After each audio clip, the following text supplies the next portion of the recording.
Welcome to NAIFA's Advisor Today podcast series, where we focus on how financial advisors work, live, and give to their local communities and our greater financial services industry. Now, let's get started with the show. Hello, NAIFA Nation. This is Advisor Today podcast. Again, we've relaunched. We're super excited about the rebranding and the relaunch of Advisor Today podcast, where we give you the voice of the leaders of tomorrow and today, and collectively, how do we show up better for our clients so then we can be better for ourselves. So with that being said, we have a wonderful co-host who's with us, who's guest hosting with me, and I'm super excited to have her, Kathleen Owens. Kathleen, good to see you. Hi, Chris. Great to see you this morning. Thanks for having me.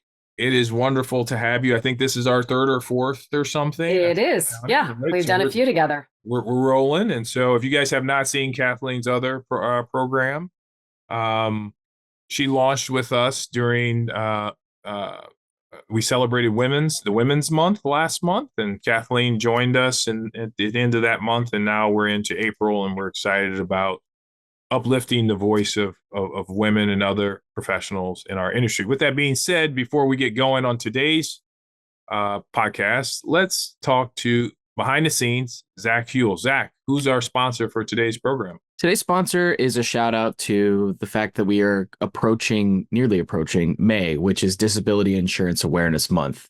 And that will kick off at the beginning of the May with a campaign that Life Happens will be spearheading. And just as a note for everyone, that although no one likes to think about it, the likelihood of disability is more common than people realize. The Social Security Administration reports that about 1 in 4 of today's 20-year-olds will become disabled before reaching retirement age. So although it's not a great topic or a lighthearted topic you want to talk to your clients about, it's important to have those conversations. And if you want to learn more about how you can have those conversations with your clients, go to lifehappens.org. Thanks so much. Thank you, Zach, the man behind the scenes, the man that makes it happen back there. We appreciate you much, Zach. Kathleen, would you be so kind to introduce our wonderful guests for today's podcast? I would love to introduce our guest today, Chris. So today I am very excited, NAIFA, to have on here Juli McNeely. Juli is not only a friend of mine, but also a powerhouse in the financial services industry. She's been in this industry over 20 years, had started working with her dad. So I'm looking forward to hearing about her history. And she is the president of Financial Clarity by Design. They're located in Wisconsin.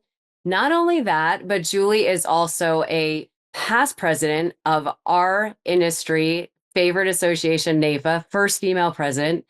And that's a great attribute to Juli. She's also top of the table producer. So she's been knocking it out of the park for a number of years. In 2015, she was named by Women in Financial Services as Woman of the Year. And also insurance by Life Health Pro also named her top 20 women that you need to know. And I am so glad to know you, Juli, and have you on today. So thanks so much, Juli, for being here. I'm really glad to be here, Kathleen. I appreciate the invitation to be with you today. Well, Juli, let's jump right into it. Kathleen, you want to start off with the questioning, or you want me to start it? Yeah, I'll go ahead, Chris. I'll start it off. So, Juli, I would love to hear about how you got started in this industry, because I get that question a lot when people are young. They're excited to get going and they want to know how you got started. Yeah, that's a good question. And I reflect back on it quite often, to be honest. But I kind of came into the industry kicking and screaming. I actually grew up in financial services. My father and my mother are both in financial services. And my dad had wanted me to join him since I finished high school. And of course, I really had no interest in doing that. I wanted to go off and move to a bigger city, explore and set down some roots and really see if I could figure out a different path for myself. And so I started out, I finished my degree in marketing, started out looking for a job in advertising and PR, couldn't find one, got a job in corporate America in banking and did that for about 5 years and realized I just didn't feel like it was driving me. It wasn't really my passion. And I thought, if I'm ever going to give this a try in financial services, today's the day. So I called my dad and I said, "Are you sitting down?" And he said, "Sure. What's up?" And I think he thought I was going to ask him for money or something, as kids do at those ages. But I said, "I think I'm going to give this a shot." And he was thrilled. He came to Minneapolis with a moving truck and moved me back to Wisconsin. And before I knew it, I was licensed and, back in his business with him. I wish I could say it was easy in the beginning. It was not. It is a lot to learn. And I remember those days very, very well, questioning my decision a lot. For the first 3 years, I feel like I cried every day. But once I found my groove, I really found that this is my passion. And so serving my clients, serving the communities that my clients live in has just become a passion of mine. And I just, at this point, after 29 years of doing this, I can't even imagine doing anything else. Julie, you mentioned passion. Where does your passion and desire come from to just excel? Because obviously you're excelling in a career, but you've also volunteered part of your time to help others in the industry, right? So share with us where that comes from, and then how do you continue to refuel that type of passion? Yeah. Well, I think my passion came really from my desire to help my clients first and foremost. And, I remember times in my career where it was solidified as to why I do what I do. For example, the first death claim I ever delivered on a policy I wrote, it got me. Like my heart was there. I was crying with that widow at the kitchen table. Um, it was one of those moments where you really realize that I make a difference in what I do every day. And because of that, I think it really drove me, obviously, to continue to serve more clients. But then it drove me beyond that to really encourage more people to choose this career. I think it's a really amazing career. Um, Part of the reason I never really thought I wanted to do it when my father was trying to entice me to come back to the business was I didn't really feel like I wanted to work with numbers every day. But in reality, I think financial services is way beyond numbers. It is really about relationship building, having conversations about building goals and plotting out those dreams, and then really having the money to support that. Money to me is really the secondary piece of this. It's protecting and then allowing them to really plan for their futures. So the passion came from clients, and then it quickly moved to really encouraging more people, women in particular, to join this industry because I just think it's such a great profession. And so I've been doing that quite a bit ever since I got that passion. I like you could say I drank the Kool-Aid, and now I'm trying to spread the Kool-Aid around as much as I can. One thing I didn't mention, Julie, in your bio, you've done so much. You're so accomplished, but you've also written a book. I have a copy of it here. It's called No Necktie Needed, A Women's Guide to Success in Financial Services. What advice, because as we all know, the numbers of agents aging is getting more. We're seeing less people coming in. We're seeing less young people coming in. So what advice are you giving specifically to women to be successful in this industry and helping them enter it? Yeah, good question, Kathleen. It's a pretty male dominated industry yet, even still. When I started, it was really male dominated. I think Kathleen, you were probably in the same boat, but I feel like my best piece of advice is to learn your own style. And I'll give you an example of that. My father um, had been doing this for a long time when I joined him, and his style was very different than mine. He was pretty direct, um, very authoritative in the way he worked with clients. He would say, "Here's what I think you should do, sign the application." And I would be shocked. I would sit there and I can't do that. That's not who I am. And it wasn't until I really found my own style of educating, collaborating, really working with the client to find the very best possible solution that I really started to love what I do. And so my best piece of advice is find your own style, the way that you do this. And whether you're male or female, if the person showing you how to become the best financial advisor or mentoring you is doing it a little differently and it doesn't feel comfortable, find what feels comfortable. Because I think you aren't going to enjoy what you do unless it comes very naturally. I don't want you to feel forced. And so that's really my best piece of advice for anyone, male, female, it doesn't matter. Anyone starting out in this industry has to find their own way in how they offer what they do to clients. So you mentioned finding your own way, right? So before we started, you mentioned the fact that you're in Wisconsin, right? Would you share with us kind of what part of Wisconsin you're in? Yeah, the middle of nowhere. My office is in a small town, about 2,000 people. That's a little town named Spencer, Wisconsin. That's where our firm has been. We just celebrated last year our 50th anniversary. So we've been serving the central Wisconsin communities for a long time. But the longer I've been in this industry, the farther and farther our reach has become as a firm. And so now we have clients all over the country. I'm probably licensed in 15 to 20 states, as a lot of people are, as your clients start to move around. And also being from Wisconsin, I have a good sized block of clients in Arizona and in Florida, all the places where our clients go for snowbirding. We really have spread our reach way beyond this small community. But I would say the vast majority, probably 80% of our clients are in Wisconsin. And we enjoy meeting people from all over. It doesn't matter where you're from. So Julie, I brought up where you're from for a reason, to talk about vision, because so much can be accomplished with great vision and behind it, the passion behind the vision.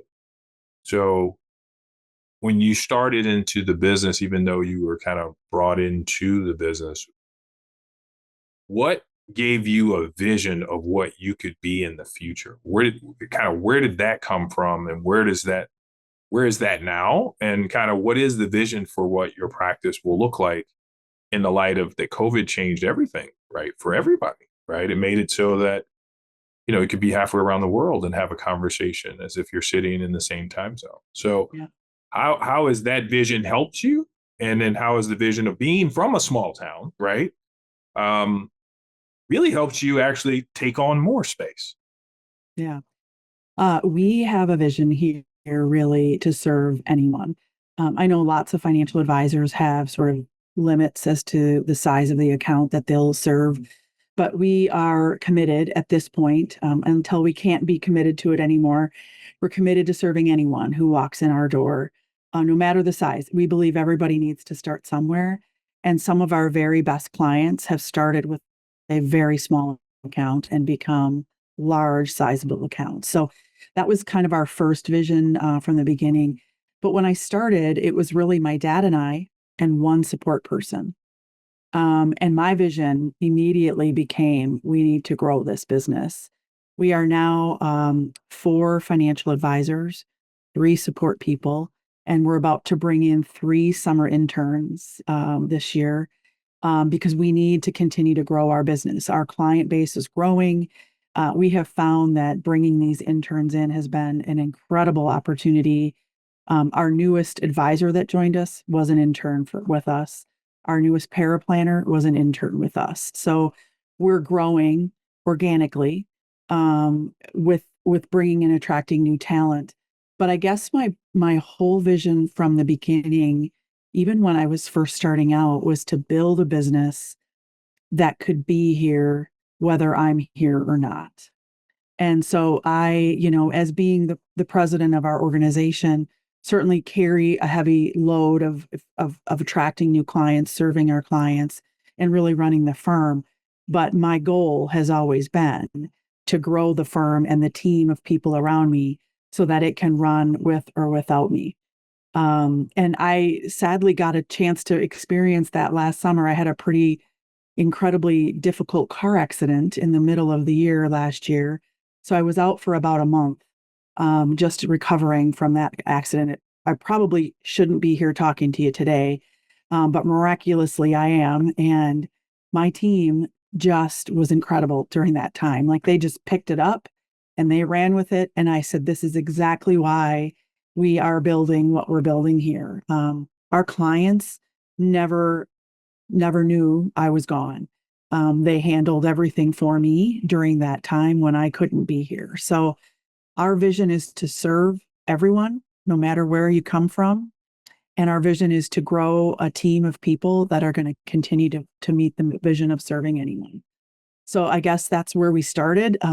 It's really hard for me to believe that even today we're at the size that we are.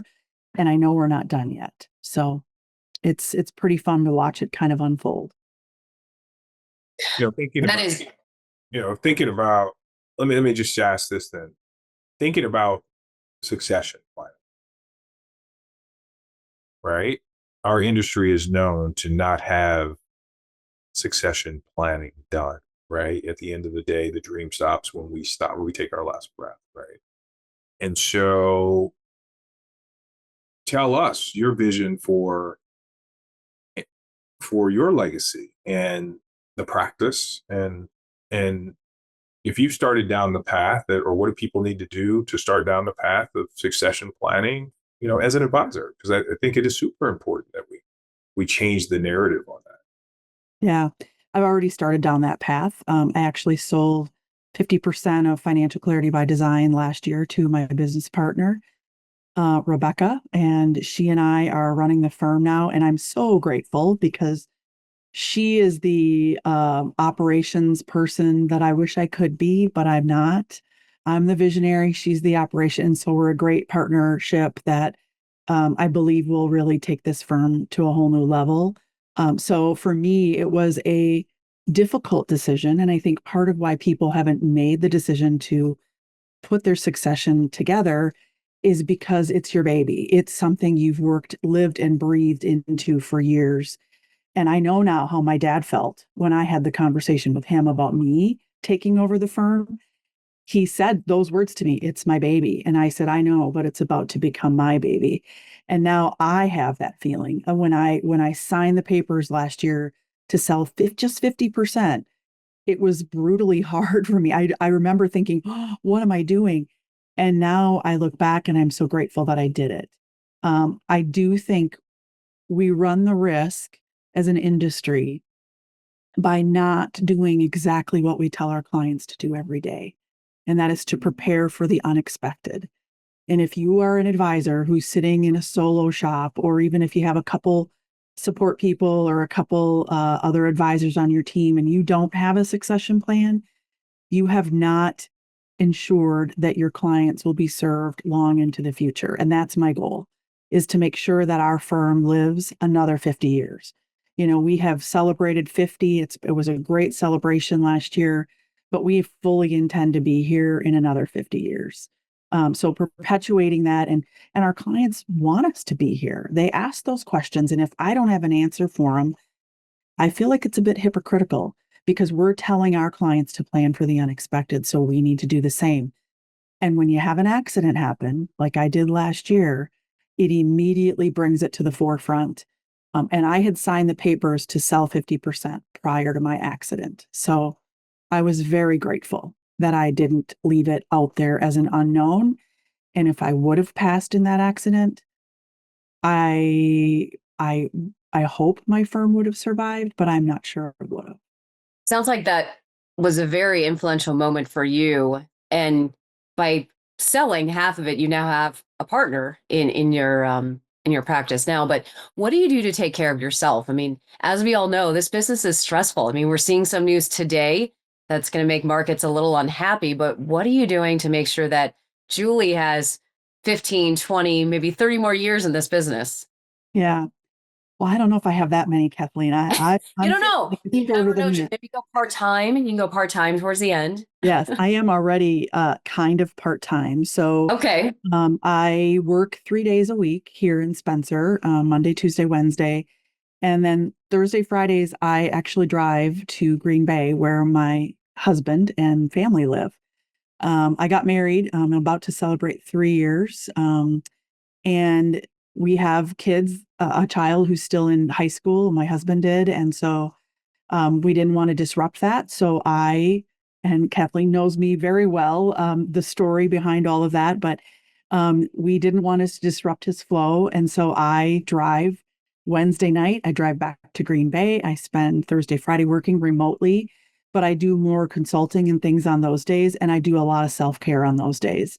I am, personal trainer, massage, nail appointments. That's what I do on those days to refill my cup before I Monday morning drive back to Spencer. It's about a 2-hour drive. So that's really what I do to try to keep myself on track.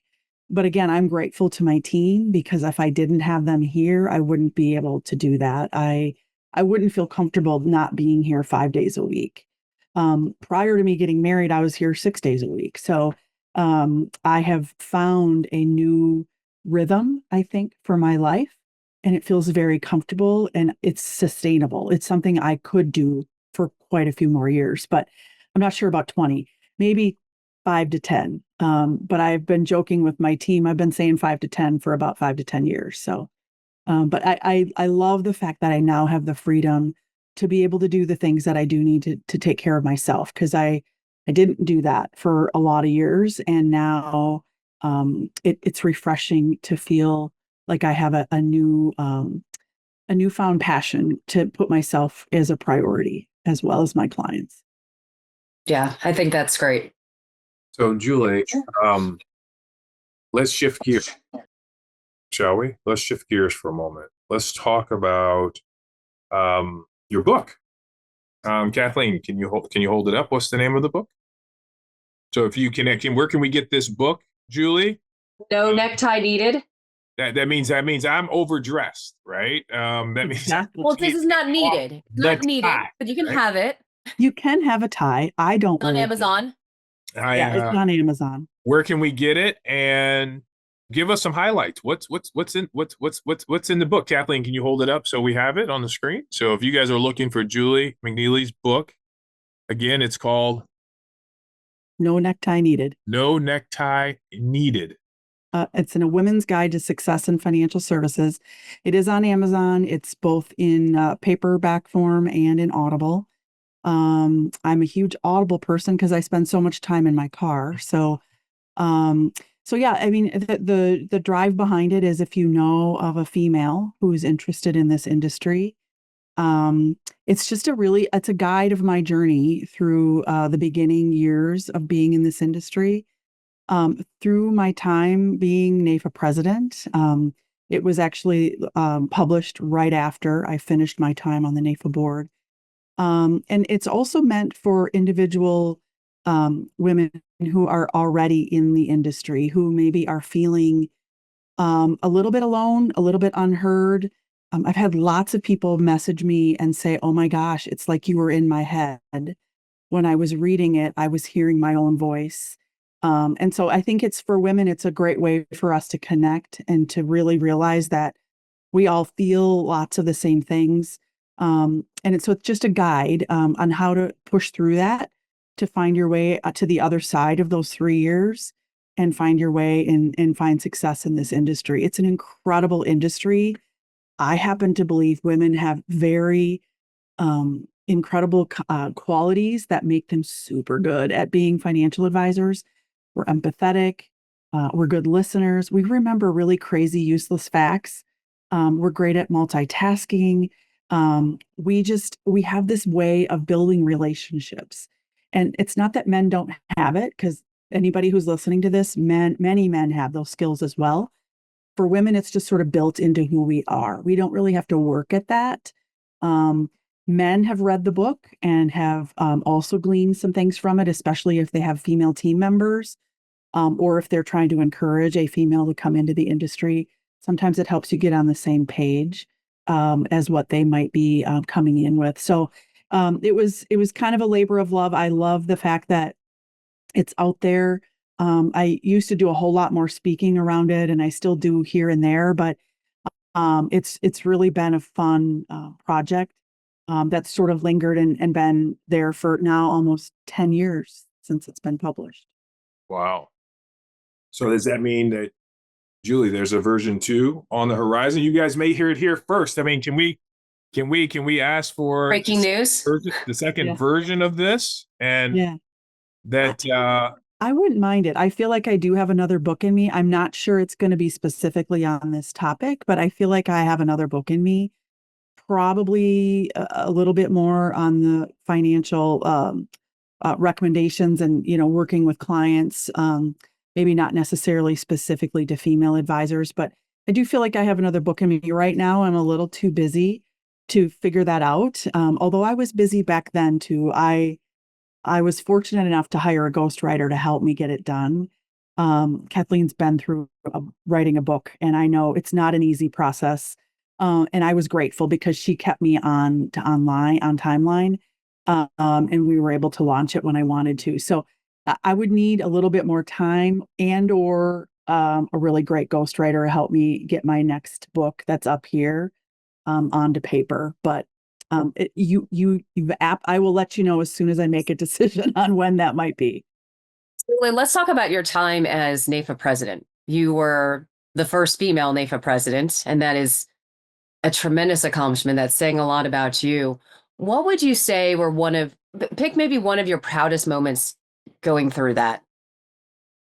Well, that's pretty easy. I think the year I was president was the first round of the fiduciary standard with the Department of Labor. And I was able to go to Washington and testify on behalf of NAIFA members. And I brought a client along with me, and we testified in the Department of Labor in their open hearing on, why the rule was good or why the rule was bad. And that was a pretty powerful experience. Knowing that I could help an industry continue to be able to serve clients in a way that we need to be able to serve them, and not have regulation change that. In that same year, I was also able to testify in front of the House Financial Services Committee, which was another powerful day. I went by myself that time, but there were 3 or 4 other panelists that were there during that hearing. And so again, just it was a moment where I remember thinking I felt this weight on me, but again, I was just talking about what I do every day. And so it didn't feel overwhelming at all. It was just how I serve my clients. And so I think it was a light bulb moment for lots of people that were listening, and hopefully for that committee. And thankfully we ended up defeating that. Not necessarily from my testimony, but from the pending lawsuit that happened after. But I think so much of it is just educating lawmakers, regulators about what we do every day. And sadly, I don't think they understand what we do every day. So many consumers don't have a relationship with a financial advisor, and they really don't know how powerful it can be. And so I was grateful to be able to have that moment, to be able to really share the real purpose of why we all get up every day and continue to serve our clients. So that was your proudest moment. What do you feel like was your most challenging? So as a first female in the seat of leading a national association, one of the oldest associations out there, right? And let's call it, industry, right? So insurance, financial services, right? What were some of the challenges? And I asked this question because inspiration goes a long way and it's contagious, right? And I think understanding a little bit about your journey, was it, making sure your voice was heard? Was it making sure that they, as the majority of people that have been in that role were men, right? Prior to you, that you were able to share different parts. I'm really curious because I'm interested to know what are some of those challenges, because I'm fortunate enough to kind of get an opportunity to do the same here in short order. So, and most people on this podcast may not ever have an opportunity to serve in that role. So I'm interested in that specific area. What was the most challenging part of being president? And in what part did you leave behind as the president that now people take and they're able to use, that you see, that you visually see? Okay. So it's kind of a two-part question. Yeah, great question. I do think there was some doubt. As being the first female, there was lots of doubt as to whether or not I could handle the job. I like to think I did. Others people may have a different opinion of that, and that's okay. That's their opinion. I did the very best I could. I took the job very seriously. I traveled that year about 195 days out of my office. So I was on the fly. I think back, I'm not quite sure how I did that because I can't even imagine doing that now. But it was an incredibly rewarding time, but it was also a difficult time. And I would say for anyone who's looking to move forward, like you, Chris, and lead NAIFA at the national level or even at the state level, any leadership position along the way in this industry, you have to take what comes at you in stride, and you have to make good decisions, not just for today, but for the future. And probably one of the most difficult things that happened while I was president is we lost our CEO. Dr. Waters passed away when I was president. We had to form a committee to search for a new CEO. And so we had a process. We followed that process. I was not on that committee. I was leading the organization. The immediate past president, John Nichols, was our chair. And we did a search for Kevin Mayu at that time. So, I think that as a leader of an organization like NAIFA, you have a weight on your shoulders because it's on your back as to leading this organization. However, there are hugely capable people around you, and you have a board for a reason. You have mentors and advisors for a reason. And you can't make a decision just for this moment. You have to make a decision for where the future is going. And so every time you're faced in leading an organization, you're faced with big, difficult things. That was always my filter as to how can we let this be or make this be better than where we found it. And that was always my goal for the 12 months that I got to lead NAIFA. Since then, it's, I'm allowing others to lead the organization. I have not been as involved as I had been. I was heavily involved for a number of years, and now I'm letting people like the two of you lead this organization. And I know it's in very capable hands. I always said I will not be someone who will come back and continue to be a pest and try to poke at the leaders that are there, because at this point, and we joked when I left, I said, I'm a hashtag has been, and I'm going to take a back seat and I'm going to let other people lead. I'm going to get it to where I need it to be or where I think it needs to be for the future success of this organization. And then I'm going to let others lead. So that was kind of always my thought process when I was there in that moment. And now I'm cheering the people on that are in those moments as well. Well, thank you for your servant leadership.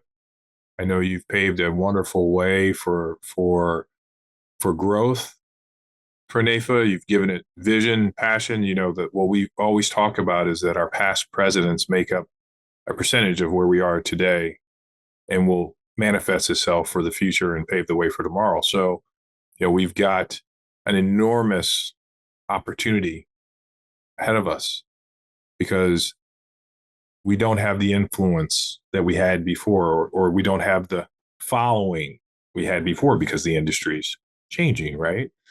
And so in your eyes, let me ask you this. What do we need to get, and I'm not going to say what do we need to do to get back to 1,000 members, 10,000 members, because, membership has changed, right? The idea, what happened in our industry, which is interesting, is the idea of being a subscription member to things now is the new thing, right? I want to be a subscription member of this, and I get this and this and this and this, and what are all the things? And the impact of membership has changed. So what are some of the things, Kathleen, myself, other advisors who still have what I would call a runway in this industry?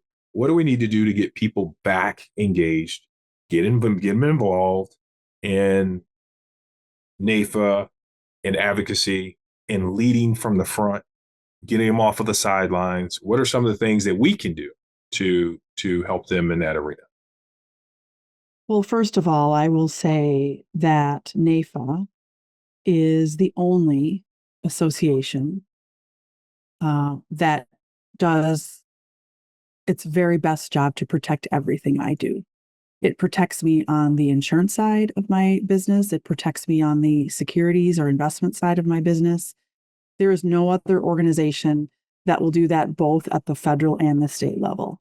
So from my perspective, NAIFA is, if you're only going to join one, NAIFA is your organization to join.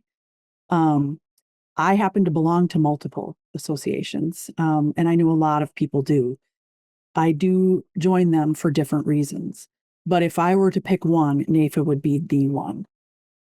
The difference with today, and even 10 years ago when I was president, and 10 years prior to that, is the face and the way that advisors come into this industry and work in this industry has changed. It's no longer 100% or a primarily captive or affiliated structure. It's a very independent structure. And with independence comes the freedom to move and wander wherever you want. And it's harder to find people when they have the freedom to wander wherever they want.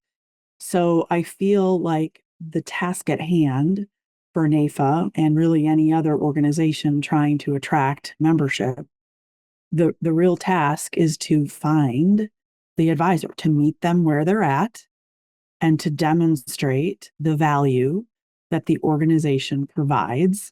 And for me, it's 100% insurance that I am protected federally and in the states that I operate in by NAIFA to make sure that my business can continue to run the way it runs. So I think that's the message. The harder part, Chris, and I wish I had an answer for you to how to find the wandering independent advisors.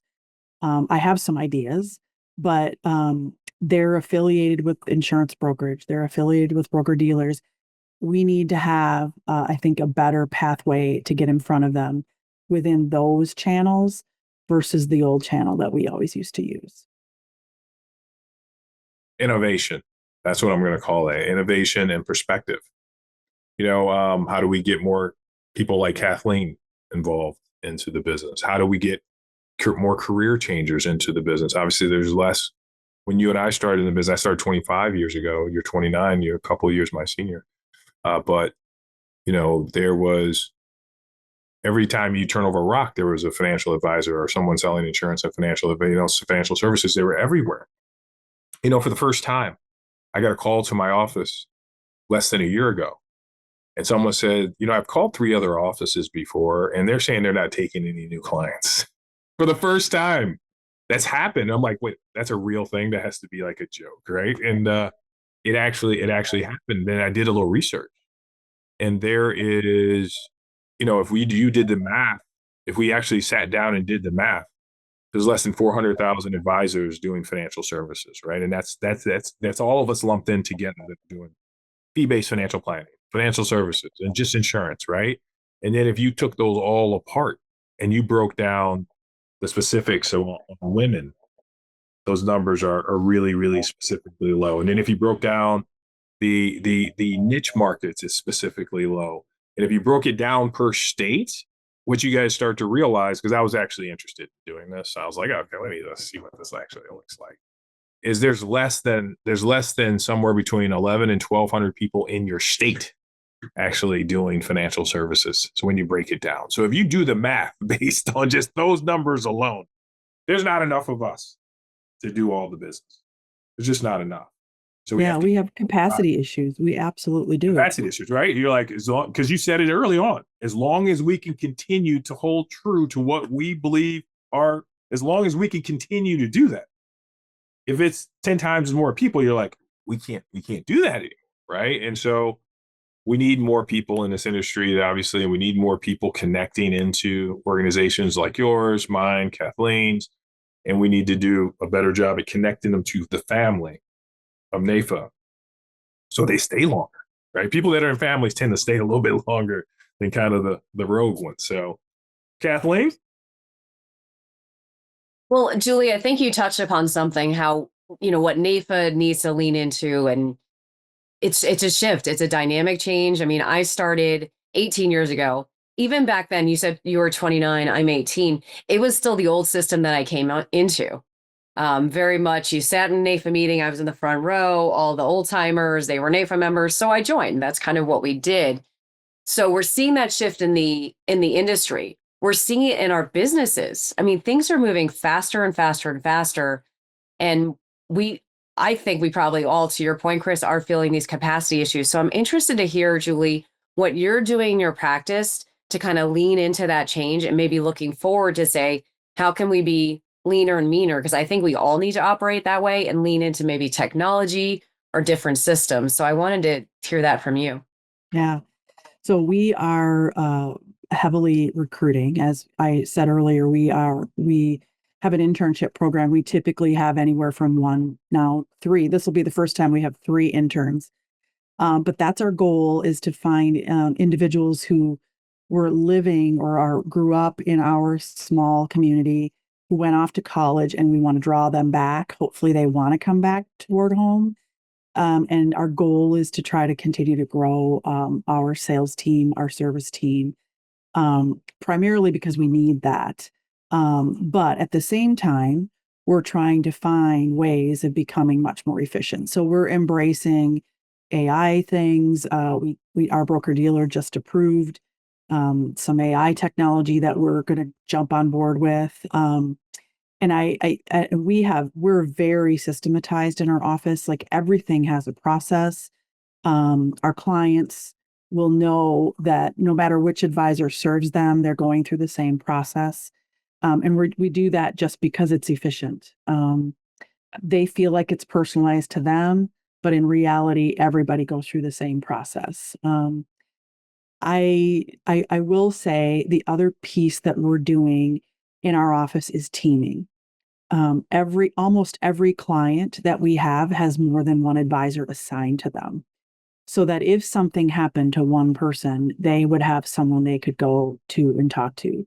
Or if one is out for the day, they can go to the other person. We take copious notes with our client appointments. And so when we're teaming, anybody could really pick up those notes and handle whatever a client might need when they call in. So that's a switch. So we're less about silos in each advisor anymore. We're about a firm approach where all clients are clients of the firm. And we reassign the lead advisor based upon a capacity availability. So that has been a huge game changer for us, because after 29 years, you can imagine my client list is growing. Well, I can't even possibly serve all of them. And so every year, probably once or twice a year, I'm whittling my list down, continuing to go find new, but always reassigning existing clients. So, and our clients are okay with it because they know we're a team. We work so closely together, and they know everyone on the team. So that, to me, has been a bit of a game changer for us, and has allowed us to really, I think, meet the demand of people walking through the door. The other piece I'll say, and I know we're getting closer on time here, but we've done a lot in our firm of trying to make sure that we serve the next generation of our clients. And so one of the tasks we gave our newest advisor, who literally just graduated from college and jumped in as an advisor, we gave her a task of putting together a program. We call it Financial Foundations. And it is an web-based video program that goes through basically financial literacy.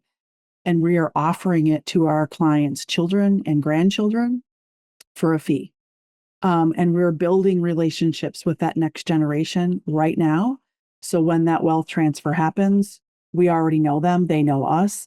Hopefully we're already working with them and we can maintain them as clients in our firm. So we try to think beyond just the traditional, I guess, serving our clients with financial services. We're really innovating and finding new ways of serving beyond our existing clients and getting their children involved, their grandchildren involved, and connecting to them.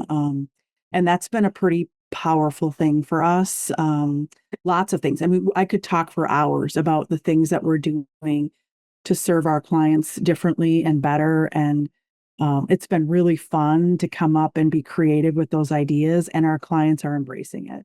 I think that's great because we all hear about that tsunami, the generational pass of assets from one generation to the next, and it's coming. I mean, it's really going to come. And if we're talking about having capacity issues now, it's going to be even greater when that actually does happen. So I think that's tremendous. You're getting ahead of that. Thanks.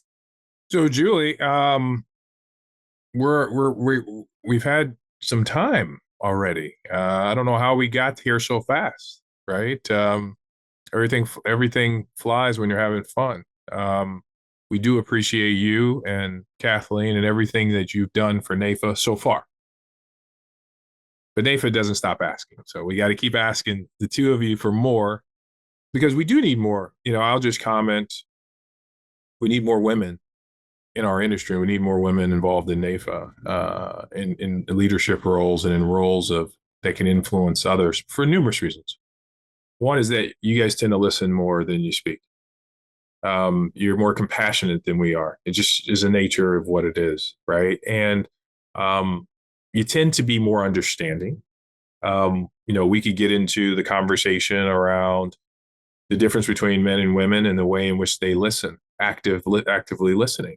And there is a unique dynamic that happens when there's synergy in a room and you can get both men and women understanding each other, and there's synergy there, and there's progressiveness there.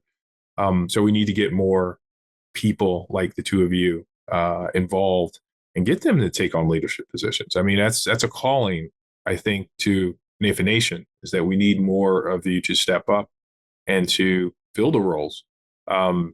Because Kathleen's paving the way for the next Kathleen. Julie's paving the way for the next Julie, right? And so we need more of that. With that being said, though, Julie, we got to jet off to the lightning round. And in the lightning round, we're going to ask you some questions, and they're quick. Just people want to get to know you. They want to get to know things about you. And so when they see you at an event, they're like, I remember you. You're the one that says cheese curds are the best out of Wisconsin. So it's kind of interesting how people identify. So we'll start off. I have a couple questions. Kathleen, I'm sure, has a couple. And whatever comes top of mind, that's it. Okay. Miss Julie, your favorite food? Oh, well, I would have to say pizza. Pizza. What kind? Lots of meat. If I was coming to Wisconsin, what is the one place I have to go when I come to Wisconsin? Lambeau Field. Lambeau Field. Kathleen. Okay, Julie, what is one of your favorite books? Oh boy. I just finished Let Them by Mel Robbins. Love it. And it is going to be on the top of my list for a long time. Very good book. And I got so much out of it. If you haven't read it, read it. You have to read it. Chris, have you read Let Them? Oh, you have to read it. It top of your list. It's, I would almost say, life-changing. I mean, especially, my mid 40s, and I don't like to let things go sometimes. Read that. I'm like, let it go. Type A driven women, Kathleen, we needed to hear it. So much. Okay. Second question I have for you. Let Them might be at the top, but some piece of advice that someone gave you years ago that still sticks with you. I'm going to use a quote that I used to have posted all over my car, my mirrors at home when I first started in this industry. Action conquers fear. If you are afraid of something, move forward. And that fear will dissipate when you do that. And it's hard. It's the first step is very, very hard, but action conquers fear. And I have one other one I'm going to say too. Yes, go. I'm going to say speaker prerogative here. Another quote that I hung on to when I was in the NAIFA chairs. There will be plenty of people who will tell you you can't. And what you have to do is say, watch me. And I will walk around when I'm in a situation where I'm not feeling 100% confident, I just say, watch me. And immediately it changes my mindset. And it takes me back to days where I blazed a trail or I did something that I didn't think I could do. Both great pieces of advice. Last question for you. You could go back and have dinner with anyone in history, whether it's someone who's no longer here or someone who is still here. You can have dinner with anybody you want and have a conversation. Who would it be and why? Well, we're recording this the day after Easter, so I'd have to say Jesus because I have lots of questions for him. Lots of questions. So I would love to have a conversation, and someday I hope I get to. It's beautiful. All right, NAIFA Nation, this is Juli McNeely, your past president. Juli, NAIFA Nation is listening. Is there anything that you would like to share with us before we close? No, but I'll see you at the congressional conference. Looking forward to it. Awesome. Kathleen, anything for the greater good before I close this out? I just want to say thank you to Juli for coming on today. Your insight's been wonderful. And it's been a great opportunity for me to get to know you better. But, we've gotten to know each other years in other conferences. And I just want to say thank you for all of your leadership and your support for NAIFA and all that we do. So thank you. Thanks, Kathleen. Juli, we need another book. We need to know how, right? Everything is a process or it's a problem. With that being said, I learned a lot from you today, and I'm sure NAIFA Nation did too. This brings us to the end of today's podcast. Thanks you all for joining us along our journey and insight on inspiration and how to really impact NAIFA. We believe in the power of leadership, community, and service, and every conversation we have moves us one step closer so that we're stronger and better together as an industry as we continue to serve. Remember, leadership isn't just a little choice each day.